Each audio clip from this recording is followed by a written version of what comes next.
Hello everyone, मैं विक्रम कुमार आप सभी का अपने यूट्यूब चैनल स्कॉलर्स कॉन्सेप्ट के ऊपर स्वागत करता हूं। आज की वीडियो में हम CSIR नेट लाइफ साइंस के सिलेबस के बारे में पढ़ेंगे और देखेंगे कि CSIR नेट लाइफ साइंस के सिलेबस के अंदर टोटल कितनी यूनिट्स रहती है, कौन कौन सी वे यूनिट्स है और उन यूनिट्स के लिए हम कौन कौन सी रेफरेंस बुक प्रेफर कर सकते हैं। इसके अलावा हम CSIR नेट लाइफ साइंस के एग्जाम को क्लियर करने के लिए हमारी क्या स्ट्रेटजी बेसिकली रहनी चाहिए, हम इस वीडियो आज की वीडियो के अंदर उसके बारे में भी डिस्कस करेंगे। तो चलिए शुरू करते हैं हम हमारे आज के लेक्चर को। जैसे कि मैंने लास्ट वीडियो में भी बताया था कि CSIR नेट लाइफ साइंस का जो सिलेबस रहता है हमारा, उसके अंदर टोटल 13 यूनिट रहती है। फर्स्ट यूनिट हमारी होती है molecules and their interaction relevant to biology, जिसके अंदर हम बायोकेमिस्ट्री को पढ़ते हैं। सेकंड हमारी यूनिट होती है सेलुलर ऑर्गेनाइजेशन, जिसके अंदर हम सेल बायो को पढ़ते हैं। थर्ड हमारी यूनिट होती है फंडामेंटल प्रोसेसेस, जिसके अंदर हम जैसे कि क्रोमोसोम हो गया और जो सेंट्रल डोग्मा है, सेंट्रल डोग्मा यानी कि जो हमारी रेप्लिकेशन, ट्रांसक्रिप्शन, ट्रांसलेशन और उसके अलावा जीन एक्सप्रेशन को भी हम इस यूनिट के अंदर पढ़ते हैं। देन फोर्थ यूनिट आती है हमारी cell communication and cell signalling, इसी के अंदर हमारा इम्यूनोलॉजी पोर्शन भी कवर होता है। देन फिफ्थ यूनिट आती है डेवलपमेंटल बायोलॉजी, सिक्स्थ है हमारी प्लांट फिजियोलॉजी, सेवंथ है हमारी एनिमल फिजियोलॉजी, एट्थ है हमारी इनहेरिटेंस बायोलॉजी। देन हमारे नेक्स्ट है diversity in life science. Tenth है इकोलॉजिकल प्रिंसिपल, जिसके अंदर हम इकोलॉजी को पढ़ते हैं। 11th के अंदर हम इवोल्यूशन एंड बिहेवियर, 12th के अंदर अप्लाइड बायोलॉजी और 13th यूनिट के अंदर हम मेथड्स इन बायोलॉजी, जैसे कि डिफरेंट जो टेक्निक रहती है उन सभी टेक्निक्स को हम इस 13th यूनिट के अंदर कवर करते हैं। जो 8th यूनिट है हमारी इनहेरिटेंस बायोलॉजी, उसके अंदर हम जेनेटिक्स के बारे में पढ़ते हैं। तो टोटल ये हमारी 13th यूनिट रहती है और इन यूनिट को कवर करने के लिए हम कौन कौन सी बुक प्रेफर कर सकते हैं वो हमने आगे इस स्लाइड में बताया हुआ है। जैसे कि बायोकेमिस्ट्री यूनिट को कवर करने के लिए पाथफाइंडर की बुक आप पढ़ सकते हो। उसके अलावा एक लेनिंजर की बुक भी रहती है, उसको भी आप पढ़ सकते हो। लेकिन जो लेनिंजर की बुक है उसके अंदर बहुत ज़्यादा डीप दिया हुआ होता है और कई बार हमें इतना ज़्यादा पढ़ने की जरूरत नहीं रहती। कुछ टॉपिक ऐसे रहते हैं, क्योंकि जैसे कि अगर मैं बायोकेमिस्ट्री की बात करता हूँ तो बायोकेमिस्ट्री के अंदर जो डिफरेंट टॉपिक्स है जरूरी नहीं होते कि हम हर एक टॉपिक को उतनी डेप्थ के साथ पढ़ें। ठीक है, तो इसके लिए हम पहले एक बार पाथफाइंडर को पढ़ सकते हैं और उसके बाद हम जो प्रीवियस ईयर हमारे क्वेश्चन है उनको पढ़ सकते हैं। और अगर हमारे कोई कॉन्सेप्ट वहां से क्लियर नहीं होता तो उसके लिए हम लेनिंजर को प्रेफर कर सकते हैं। ठीक है, देन सेकंड जेनेटिक्स के लिए क्लग्स की बुक आती है, एक बेंजामिन पियर्स की या फिर आप स्नर्शस्टर की बुक, इनमें से आप किसी भी बुक को प्रेफर कर सकते हो। देन थर्ड है डेवलपमेंट बायोलॉजी, जिसके लिए आप गिलबर्ट की बुक प्रेफर कर सकते हो। मोल बायो के लिए आप वॉटसन या फिर एल्बर्ट की बुक प्रेफर कर सकते हो। और ओपरेन मॉडल जीन एक्सप्रेशन को पढ़ने के लिए स्पेसिफिकली आप रसल की बुक को पढ़ सकते हो, क्योंकि इस बुक के अंदर ओपरेन मॉडल को बहुत ही अच्छे तरीके से और म्यूटेशंस जो हमारी डिफरेंट टाइप्स की रहती है उनके साथ बताया गया है। देन अगर हम सेल बायो के लिए कहें तो लोडिस या फिर आप एल्बर्ट की बुक प्रेफर कर सकते हो। इकोलॉजी के लिए पाथफाइंडर की बुक रहती है, आप उसको ही पढ़ सकते हो, या फिर माइकल बैगन और पीटर स्टिलिंग की बुक आती है, आप इनको ही प्रेफर कर सकते हो। देन इवोल्यूशन के लिए आप डगलस की बुक या फिर रिडल की बुक भी पढ़ सकते हो। टेक्निक्स के लिए पाथफाइंडर की बुक बहुत ही बढ़िया है, आप उसको कवर कर सकते हो। या फिर इसके अलावा एक विल्सन एंड वॉकर की बुक रहती है जो कि स्टैंडर्ड बुक है, आप वहां से भी इस यूनिट को कवर कर सकते हो। देन प्लांट फिजियोलॉजी के लिए आप तेज एंड जिगलर या फिर रोज एंड सेल्सबरी की बुक पढ़ सकते हो। बायोटेक्नोलॉजी के लिए आप पाथफाइंडर या फिर विल्सन एंड वॉकर दोबारा से इन बुक्स को प्रेफर कर सकते हो। डाइवर्सिटी के लिए आप कोई भी एमएससी एंट्रेंस की बुक पढ़ सकते हो। बॉटनी और जूलॉजी के लिए हमारी जो एमएससी एंट्रेंस की बुक रहती है उसके अंदर जो डाइवर्सिटी के बारे में बताया जाता है या फिर उन के बारे में जो दिया हुआ होता है वो भी हमारे लिए इनफ रहता है। देन माइक्रोबायोलॉजी के लिए आप प्रेस्कोट की बुक पढ़ सकते हो। इम्यूनोलॉजी के लिए आप क्यूबे की बुक आती है, उसको प्रेफर कर सकते हो। लास्ट में एनिमल फिजियोलॉजी के लिए हम पाथफाइंडर की बुक पढ़ सकते हैं, और अगर हमें थोड़ा डीप पढ़ना हो तो उसके लिए हम टोटरा की बुक को भी प्रेफर कर सकते हैं। तो ये हो गई कि हम कौन कौन सी बुक्स को प्रेफर कर सकते हैं। यहाँ पे मैं आपको एक और चीज बता देना चाहता हूँ कि जैसे कि मैंने यहाँ पे आपको प्रेफर बुक बताई है, स्टैंडर्ड बुक बताई है आपको, तो जरूरी नहीं है कि आप इन्हीं बुक को पढ़े और इन्हीं बुक को पढ़ के आपका एग्जाम क्लियर होगा। इन बुक को बिना पढ़े भी आपका एग्जाम क्लियर हो सकता है, लेकिन सबसे इंपॉर्टेंट चीज है कि हमारे कॉन्सेप्ट क्लियर होने चाहिए। और आप इन कॉन्सेप्ट को क्लियर करने के लिए आप किसी भी बुक को पढ़ सकते हो, चाहे वो आपकी किसी फ्रेंड्स के नोट्स भी हो, ठीक है, या फिर किसी भी इंस्टीट्यूट के आप स्टडी मटेरियल यूज कर सकते हो, ठीक है। हमारी मेन चीज यहाँ पे क्या रहेगी कि हमारे कॉन्सेप्ट क्लियर होने चाहिए, ठीक है। अगर हमारे कॉन्सेप्ट, इनको पढ़ने से हमारे कॉन्सेप्ट क्लियर हो रहे हैं तो ये चीजें आप पढ़ सकते हो, कोई दिक्कत की बात नहीं है। लेकिन अगर आपके कॉन्सेप्ट यहाँ से क्लियर नहीं हो रहे हैं तो मैं आपको प्रेफर करूंगा कि आप स्टैंडर्ड बुक ही पढ़े। दूसरी चीज, स्टैंडर्ड बुक क्यों प्रेफर करनी चाहिए, दूसरी चीज ये रहती है कि जब हम प्रीवियस ईयर क्वेश्चन करते हैं तो कई बार क्या रहता है कि हमारे नोट्स या फिर जो हमारे स्टडी मटेरियल है वो इनफ नहीं रहते, ठीक है। क्योंकि कॉन्सेप्ट तो हमारे क्लियर होने चाहिए, साथ में एग्जाम को क्लियर करने के टाइम पे हमें क्या होना चाहिए, हमारे क्वेश्चंस क्लियर होने चाहिए। और प्रीवियस ईयर क्वेश्चन से हमें एक आइडिया लग जाएगा कि किस टाइप के क्वेश्चन एग्जाम के अंदर पूछे जाएंगे। तो अगर हमारे previous year question in notes से या फिर इंस्टीट्यूट के स्टडी मटेरियल से क्लियर हो रहे हैं तो बेटर है। लेकिन मैं फिर से आपको यही कहूंगा कि अगर आपके कोई भी क्वेश्चन वहां पे नहीं हो रहा है तो आप उसके लिए स्टैंडर्ड बुक को ही प्रेफर करें, ठीक है। तो अगर आपको कॉन्सेप्ट और प्रीवियस ईयर क्वेश्चन दोनों ही क्लियर करने हैं तो आप स्टैंडर्ड बुक का सहारा लें। नोट्स या फिर इंस्टीट्यूट के जो स्टडी मटेरियल है वो आपके लास्ट टाइम रिवीजन के लिए हो सकते हैं बेटर, क्योंकि इतना टाइम नहीं रहता आपके पास बाद में। लेकिन अगर आप स्टार्टिंग से प्रिपरेशन कर रहे हैं तो बिगिनियर है, CSIR नेट एग्जाम को पहली बार अगर आप दे रहे हैं तो मैं आपको यही सजेस्ट करूंगा कि स्टैंडर्ड बुक को ही प्रेफर करें, क्योंकि कई सारे हमारे ऐसे कॉन्सेप्ट रहते हैं जो कि हमारे नोट्स या फिर स्टडी मटेरियल से क्लियर नहीं हो पाते, और स्टैंडर्ड बुक्स के अंदर उनको अच्छे तरीके से ब्रीफली एक्सप्लेन किया हुआ होता है।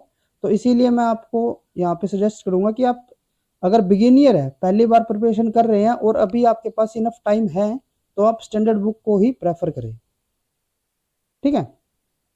देन उसके बाद हम बात करते हैं कि एग्जाम को क्लियर करने के लिए हमारी क्या स्ट्रेटजी रहनी है, हम किस तरीके से प्रिपरेशन कर सकते हैं, कितनी यूनिट्स को हम प्रिपेयर कर सकते हैं कि हमारा एग्जाम क्लियर हो जाए। तो मैं एग्जाम के पैटर्न की बात करता हूं कि जैसे कि हमने पहले भी डिस्कस किया था कि हमारे ए सेक्शन के अंदर हमारे जनरल एप्टीट्यूड के क्वेश्चंस आते हैं। देन हमारी बी सेक्शन रहता है, बी सेक्शन के अंदर हमारे आते हैं मेमोरी बेस्ड क्वेश्चन, ठीक है। देन सी सेक्शन होता है हमारा जिसके अंदर हमारे कॉन्सेप्चुअल क्वेश्चन आते हैं, ये हमारा टोटल 30 मार्क्स का रहता है। बी सेक्शन हमारा 70 और ये हमारा सबसे हाईएस्ट स्कोरिंग 100 मार्क्स का रहता है। तो जो मेमोरी बेस्ड क्वेश्चन है वो आप उसके लिए जैसे जैसे हम अपने कॉन्सेप्ट क्लियर करते जाएंगे तो हमारे मेमोरी बेस्ड क्वेश्चंस भी क्लियर होते जाएंगे। उसके अलावा जैसे कि हम प्रीवियस ईयर क्वेश्चंस को भी करेंगे तो वहां से भी हमें एक आइडिया हो जाएगा कि मेमोरी बेस्ड क्वेश्चंस के अंदर हमारे कहाँ तक के, कितनी डेप्थ तक के क्वेश्चन आते हैं। तो वहां पे हम इसको कवर कर लेते हैं। आउट ऑफ 70 हम 30 to 40 मार्क्स ले आते हैं अगर हमारे कॉन्सेप्ट अच्छे से क्लियर हो। जनरल एप्टीट्यूड आपके खुद के ऊपर डिपेंड रहता है, लेकिन वहां से भी अगर कोई एवरेज स्टूडेंट है तो मैं मान के चलूंगा कि आपके 10 से 15 मार्क्स तो बन ही जाते होंगे, ठीक है। जो सबसे मेजर पार्ट होता है क्वेश्चन पेपर का वो होता है हमारा सी सेक्शन। सी सेक्शन के अंदर हमारे टोटल 100 मार्क्स है। और अगर मैं टोटल क्वेश्चन की बात करूं, जैसे कि मैंने पहले ही बताया था कि हमारे टोटल 75 क्वेश्चन इस यूनिट में, सॉरी सी सेक्शन के अंदर रहेंगे। अभी जैसे मैंने डिस्कस किया कि हमारी टोटल 13 यूनिट है, तो अगर मैं एवरेज लेके चलूं कि एक यूनिट में से सी सेक्शन के लगभग कितने क्वेश्चन आ रहे होंगे, तो 5 से 6 क्वेश्चन हमारे हर एक यूनिट से सी सेक्शन के अंदर होंगे। जो हमारी कट ऑफ रहती है, जैसे मैंने पहले ही बताया था, वो लगभग, अगर मैं जनरल कैटेगरी के हिसाब से बात करूं तो वो हमारी लगभग 115 से 20 है। अब ये अगर हमारा एग्जाम इजी होगा तो ये ऊपर चली जाएगी कट ऑफ, और अगर टफ आएगा तो ये नीचे भी जा सकती है। लेकिन मैं यहाँ पे इसी को एवरेज लेके चलते हैं, ठीक है। तो जैसे मैंने बताया कि टोटल 13 यूनिट है और उनमें से 75 क्वेश्चन आने हैं, तो एक यूनिट में से हम मान के चलते हैं ये हमारे 5 से 6 क्वेश्चन आ रहे हैं। अब अगर हमने, जैसे कि मैं अगर अपनी तरफ से बताऊं, तो हम एग्जाम को क्लियर करने के लिए लगभग 7 से 8 यूनिट अगर अच्छे से करके जाएं, ठीक है, 13 यूनिट्स में से, क्योंकि हमारे पास जो टोटल टाइम है ना वो 6 महीने का है, और 6 महीने में हमारे से ये 13 की 13 यूनिट कवर होनी मुश्किल है, ठीक है। और हमें ये भी पता है कि हमारे जो टोटल 75 क्वेश्चन आने हैं सी सेक्शन के अंदर, उसमें से हमें टोटल 25 क्वेश्चन अटेम्प्ट करने हैं। हम ये तो है नहीं कि हमें 75 के सारे क्वेश्चन अटेम्प्ट करने हो। तो अगर हम 7 से 8 यूनिट करके चलते हैं, तो जैसे ही मैंने बताया कि एक यूनिट में से 5 से 6 क्वेश्चन हमारे आने ही है, ठीक है। तो अराउंड हमारे 45 या फिर 40 टू 45 क्वेश्चन ऐसे होंगे जो कि जो यूनिट हमने पढ़ी हुई है उन्हीं यूनिट में से आएंगे। इसके अलावा 7 से 8 यूनिट तो आपने अच्छे से प्रिपेयर कर ली, उसके अलावा मैं आपको ये और सजेस्ट करूंगा कि आप कोई भी 2 यूनिट, अपनी मर्जी से कोई भी 2 यूनिट को ऐसे करके जाओ कि उनके बस आपको इंपॉर्टेंट टॉपिक्स ही करके जाने हैं। इंपॉर्टेंट टॉपिक्स का मतलब होगा कि वे टॉपिक्स जिसमें से बार बार हमारे क्वेश्चंस आ रहे हैं, लेकिन इन यूनिट के ऊपर हमें ज़्यादा टाइम नहीं लगाना, इनमें से बस हमें इंपॉर्टेंट टॉपिक्स ही करनी है।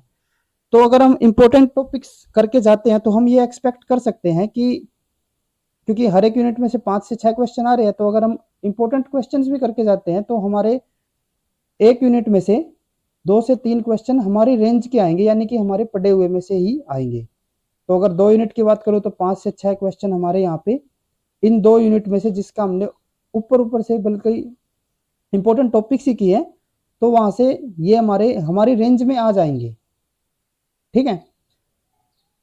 नेक्स्ट स्लाइड के ऊपर चलते हैं। तो अभी जैसे मैंने बताया आपको कि 7 से 8 यूनिट हम क्या कर सकते हैं, अच्छे से कवर कर सकते हैं, और 1 से 2 यूनिट हम बस इंपॉर्टेंट टॉपिक्स कर सकते हैं उनके। तो टोटल हमारे अराउंड 50 क्वेश्चंस ऐसे आ जाएंगे जो कि हमारे पढ़े हुए यूनिट में से ही होंगे, जो यूनिट हमने कवर कर रखी है। अब एग्जाम के अंदर क्या रहता है कि जरूरी नहीं है कि कोई यूनिट हमने कर रखी है, जैसे कि अगर मैं बात करूं कि अगर हमने इनहेरिटेंस बायोलॉजी की यूनिट हमने अपनी ओर से क्लियर कर रखी है, ठीक है, तो ये कोई जरूरी नहीं है कि जो हमारे इनहेरिटेंस बायोलॉजी के 5 से 6 क्वेश्चन की हम बात कर रहे हैं कि वे 5 से 6 क्वेश्चन हमारे सारे के सारे ही बनेंगे, क्योंकि CSIR नेट एक नेशनल लेवल का एग्जाम है, तो हम एक्सपेक्ट कर सकते हैं कि टफ ही आएगा, नेशनल लेवल का टेस्ट है। तो जो 5 से 6 क्वेश्चन की मैं अगर यहाँ पे बात कर रहा हूँ, तो जरूरी नहीं है कि हमारे 5 सारे के सारे क्वेश्चन ही बनेंगे। हो सकता है कि हमारे इस यूनिट में से 2 से 3 क्वेश्चन ही बने, या फिर हो सकता है कि अगर पेपर इजी आ जाए या फिर ये पर्टिकुलर यूनिट के क्वेश्चन ही इजी आ जाए, तो हो सकता है कि हमारे सारे के सारे क्वेश्चन भी बन जाए। लेकिन हम एक्सपेक्ट करके चलते हैं कि हमारे यहाँ से 2 से 3 या फिर 3 से 4 क्वेश्चन हमारे यहाँ पे बन जाते हैं, ठीक है। तो अगर मैं बात करता हूँ कि टोटल, जैसे हमने बताया कि 50 क्वेश्चंस ऐसे आ रहे हैं जो कि हमारी रेंज में से है। रेंज मतलब कि वे क्वेश्चन है जो कि जिनके बारे में हमने पढ़ा हुआ है, और इन 50 क्वेश्चंस में से 10 क्वेश्चंस हमारे ऐसे आएंगे जो कि उस टाइम पे हम उनके कॉन्सेप्ट भूल जाएंगे, या फिर वे हमारे समझ में नहीं आ रही, ठीक है, या फिर कुछ ऐसी चीज आ गई जो कि हमने कवर नहीं कर रखी थी, ठीक है, या फिर 15 भी मान लेते हैं, ठीक है। तो भी हमारे पास कितने क्वेश्चन बचते हैं, 35 क्वेश्चन। आउट ऑफ 35 क्वेश्चन कुछ ऐसे भी रहेंगे जो कि हम लास्ट टाइम पे भूल गए थे, ठीक है। तो भी अगर हम मान के चले कि 10 क्वेश्चन ऐसे आ गए जो कि हम लास्ट टाइम पे या फिर पेपर में प्रेशर के टाइम पे भूल गए, ठीक है, जो एग्जाम का प्रेशर रहता है उसकी वजह से हम क्वेश्चन भूल जाते हैं, कई बार कोई कॉन्सेप्ट भूल जाते हैं, या फिर कई हमारे मेमोरी बेस्ड अगर कॉन्सेप्ट रहते हैं तो वहां पे भी हम भूल जाते हैं। तो भी हमारे पास 25 क्वेश्चन रहेंगे हमारे पास, और हमें क्या करने कितने हैं, हमें 25 क्वेश्चन इसे करने हैं। तो जरूरी नहीं है कि हम 13 की 13 यूनिट ही करके जाएं कवर, क्योंकि हमें 75 क्वेश्चन नहीं करने पूरे के पूरे, हमें सिर्फ 25 क्वेश्चन ही करने हैं। तो इसके लिए हम अपनी मर्जी से कोई भी 7 से 8 यूनिट सिलेक्ट कर सकते हैं और उन्हीं यूनिट को टारगेट कर सकते हैं, बजाय कि ये कि हम 13 यूनिट को करें। क्योंकि अगर हम 13 यूनिट को करके चलते हैं तो आप भी एक्सपेक्ट कर सकते हो कि अगर हम 13 यूनिट को कर रहे हैं तो ये तो क्लियर है कि वे हमें 100% नहीं है। ठीक है, अगर आप एक्सेप्शनल केस हो, ठीक है, तो मैं नहीं कह सकता कि आपको वे 100% नहीं है, लेकिन अगर कोई एवरेज स्टूडेंट है तो उसके लिए 13 की 13 यूनिट को अच्छे से बिल्कुल प्रिपेयर करना थोड़ा टफ काम रहेगा। तो 13 यूनिट को हम 70% करके जाएं। ठीक है, कुछ टॉपिक्स रह गए हमारे 13, हमने ये 13 की 13 यूनिट कर ली हमने, और ये यूनिट हमने ऐसे किया कि इसका हमने कुछ हाफ पोर्शन छोड़ दिया, इसके हमने 75% तैयारी की है, इसकी हमने 50%। तो जो लास्ट टाइम पे एग्जाम रहेगा ना, तो उस टाइम पे क्या हो सकता है कि जो पोर्शन हमने छोड़ा हुआ हो उसी में से क्वेश्चन आ जाए। ठीक है, तो वो हमारे लिए एक नेगेटिव पॉइंट रहेगा। लेकिन दूसरा हम क्या कर सकते हैं कि हम 7 से 8 यूनिट 90 to 80% कवर करके जाएं इन 7 से 8 यूनिट को। तो हमारे क्या रहेंगे, हमारे मैक्सिमम चांस रहेंगे कि हम जो हम 50 क्वेश्चन की बात कर रहे हैं तो उसमें से हमारे इजीली 25 क्वेश्चन हो जाएंगे। ठीक है, अगर हमारे यहाँ पे सी सेक्शन में 25 क्वेश्चन हो जाते हैं, जिसमें से अगर मैं मान के चलूँ कि हमारे 1-2 गलत भी हो जाते हैं, तो हम वहां से इजीली 90 मार्क्स तो ले लेंगे। ठीक है, और हमारे यहाँ पे अगर 90 मार्क्स आ जाते हैं तो अगर ए सेक्शन में आपके 10 मार्क्स भी बन रहे हैं, ठीक है, और बी सेक्शन में आपके अगर आपने ठीक से तैयारी की है तो आपके अगर 20 से 30 मार्क्स भी बन रहे हैं, तो आपके इजीली यहाँ पे जो कट ऑफ है हमारी, या फिर हम बात करें कि 120 मार्क्स हम इजीली सिक्योर कर सकते हैं। तो हमारी जो कट ऑफ है वो आराम से यहाँ पे क्लियर हो जाएगी।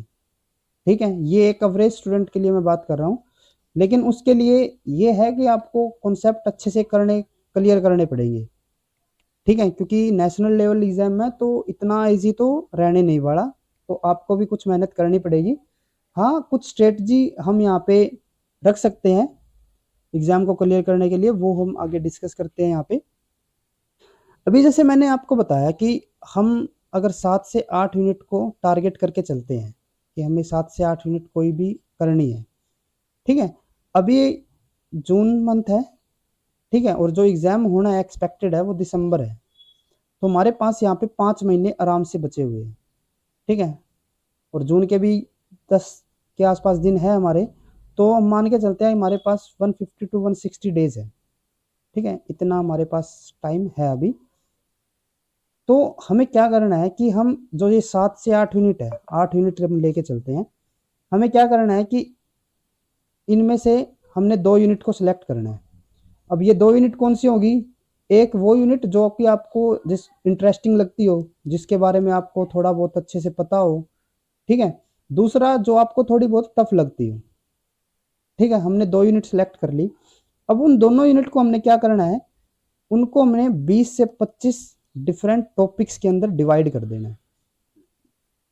ठीक है, अब हमें क्या करना, जो ये टॉपिक्स के अंदर डिवाइड किया है, अब एक टॉपिक को कवर करने के लिए, मैं एक पर्टिकुलर टॉपिक की बात कर रहा हूँ, तो एक टॉपिक को कवर करने के लिए लगभग हमें 3 से 4 घंटे चाहिए होंगे। ठीक है, या फिर इससे कम ही लगेंगे, क्योंकि एक टॉपिक की मैं बात कर रहा हूँ। तो अगर हम 3 घंटे के अंदर एक टॉपिक को कर ले, ठीक है, साथ में हमने 2 यूनिट ले रखी है ना यहाँ पे। ठीक है, तो दोनों यूनिट को हम साथ लेके चलेंगे, क्योंकि अगर हम एक यूनिट को कवर करते हैं ना, एक यूनिट को लगातार पढ़ते रहते हैं, तो एक टाइम पे हमारा सैचुरेशन पॉइंट आ जाता है। ठीक है, तो इसीलिए हम 2 यूनिट को लेके चलेंगे, और क्योंकि हमने 20 से 25 टॉपिक के अंदर डिवाइड कर रखा है, तो इन 20 से 25 दिन के अंदर हम क्या करेंगे, इस पूरी यूनिट को, यूनिट 1 और यूनिट 2 जो हमने दोनों यूनिट सेलेक्ट की थी, 20 से 25 दिन के अंदर इन यूनिट को इजीली हम कवर कर लेंगे। अब जब आप इन टॉपिक्स को कर रहे हो, तो सबसे आपको इम्पोर्टेंट चीज़ जो याद रखनी है वो है कि आप जिस भी टॉपिक को कर रहे हो, जैसे कि अगर हम मान के चलते हैं कि आपने मोल बायो कर रहे हो आप, और मोल बायो के अंदर आपने रेप्लिकेशन किया है, ये टॉपिक कर लिया, तो जिस दिन भी आप ये टॉपिक करो उसी दिन साथ के साथ आपको आधा या फिर 1 घंटे के अंदर अंदर, मतलब जितना भी टाइम आपके पास है, आपको इससे रिलेटेड जितने भी प्रीवियस ईयर क्वेश्चन आए हैं इस टॉपिक से रिलेटेड वो भी आपको कवर करने हैं। वो आपको उसी दिन कवर करने हैं। यूं नहीं है कि आप 15-20 दिन के बाद इस टॉपिक के ऊपर पहले आपने कर लिया, 15-20 दिन के बाद आप प्रीवियस ईयर क्वेश्चन कर रहे हो। नहीं, उससे क्या होगा कि आपके एक तो कॉन्सेप्ट भी क्लियर याद नहीं रहेगा, दूसरा उसी टाइम पे प्रीवियस ईयर क्वेश्चन करने का क्या फायदा है। जैसे कि हमने मोल बायो की रेप्लिकेशन की बात कर रहे हैं, हमने रेप्लिकेशन कर ली और इससे हम प्रीवियस ईयर क्वेश्चन कर रहे हैं इसके, तो यहाँ से हमें क्या क्लियर हो जाएगा, एक तो हमें ये पता चल जाएगा कि जो जितना भी हमने पढ़ा है क्या उससे हमारे प्रीवियस ईयर क्वेश्चन बन रहे हैं या नहीं बन रहे, और अगर नहीं बन रहे हैं तो उसका मतलब है कि ये यूनिट हमारी, ये टॉपिक हमारा अच्छे से प्रिपेयर नहीं हुआ है। ठीक है, कहीं ना कहीं हमारी कमी रह गई है, तो हम दोबारा से उसको उसी टाइम पे पढ़ सकते हैं, बजाय कि अगर हम 15-20 दिन के बाद अगर इसको करेंगे तो हमारा वो जो टॉपिक था वो हमारे माइंड से आधा तो निकल चुका होगा। ठीक है, तो इसीलिए मैं आपको यहाँ पे सजेस्ट करूंगा कि आप जिस भी टॉपिक को कर रहे हो साथ के साथ ही उसके प्रीवियस ईयर क्वेश्चन भी आपको करने हैं। तो 20 से 25 दिन के बाद क्या होगा कि आपकी 2 यूनिट कवर हो चुकी है, वो भी प्रीवियस ईयर क्वेश्चन के साथ। ठीक है, फिर आप इसी तरीके से अगर हम करते चले कि हमने स्टार्टिंग में 20-25 दिन के अंदर 2 यूनिट कर ली, 25 दिन के अंदर हमने 2 यूनिट कर ली, नेक्स्ट 25 के अंदर 2। ठीक है, तो जो हमने 8 यूनिट सेलेक्ट कर रखी थी वो हमने 100 डेज के अंदर कवर कर लिया है, और इसके बाद भी हमारे पास क्या है 50 to 60 डेज बचते हैं। अभी जैसे मैंने बात किया था कि 2 यूनिट को आपको सिर्फ क्वेश्चंस के अकॉर्डिंग प्रिपेयर करना है जो हमारे इंपॉर्टेंट टॉपिक्स हैं, तो इन टॉपिक्स को कवर करने के लिए मेरे हिसाब से 15 दिन या फिर 20 दिन आपके पास इनफ रहेंगे। तो हम 120 डेज या फिर हम कह सकते हैं कि 4 मंथ्स के अंदर हमने जितना भी हमारा सिलेबस कवर करना था वो सब हमने यहाँ पे कवर कर लिया है। ठीक है, और उसके बाद हमारे पास 1 मंथ बचता है, तो उस 1 मंथ के अंदर हम सभी यूनिट्स को रिवाइज भी कर सकते हैं और प्रीवियस ईयर क्वेश्चंस भी कर सकते हैं, या फिर टेस्ट सीरीज भी कोई ज्वाइन कर सकते हैं। ठीक है, तो ये इस स्ट्रेटजी को आप अपना सकते हो। अब अगर हम एग्ज़ाम की तैयारी कर रहे हैं तो एक और चीज़ हमें जो ध्यान में रखनी है वो ये रखनी है कि जब भी हम किसी भी एग्ज़ाम की तैयारी कर रहे हैं, ना सिर्फ CSIR की बल्कि किसी भी एग्ज़ाम की तैयारी कर रहे हैं, तो मेरे हिसाब से जो मेरा एक स्ट्रेटजी रहती है एग्ज़ाम की तैयारी करने के लिए, उसके लिए ज़रूरी होते हैं कि जो मेरा रूल है वो होता है 3C, 3K और D का। अब ये 3C, 3K, 3D क्या है? 3K का मतलब हो जाता है यहाँ पे, सॉरी 3C का मतलब कि आपके कॉन्सेप्ट क्लियर होने चाहिए। दूसरा कॉन्फिडेंस, आपको अपने आप पे भरोसा होना चाहिए कि आप एग्ज़ाम को क्लियर कर लोगे। और थर्ड हमारा होता है यहाँ पे कंसिस्टेंसी, और ये सबसे ज़्यादा ज़रूरी है, क्योंकि अगर आपकी कंसिस्टेंसी नहीं है तो जो आपका टारगेट है 20 से 25 दिन के अंदर 1 यूनिट को कवर करने का वो नहीं हो पाएगा। देन उसके बाद हमारे आते हैं 3K। 3K क्या मतलब रहता है कि हमें क्या पढ़ना है, कितना पढ़ना है,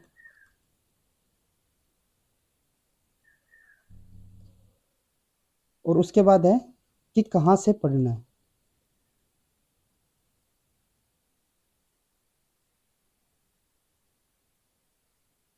अगर हमें ये चीज़ें क्लियर हो कि हमें क्या पढ़ना है, ठीक है, कौन कौन सी यूनिट करनी है, ठीक है, कितना पढ़ना है कि उन यूनिट को हमने कितनी डेप्थ से करना है और कहाँ से पढ़ना है, ठीक है, तो मेरे हिसाब से आपका 50% काम हो जाता है। और देन उसके बाद सबसे लास्ट में हमारा आता है,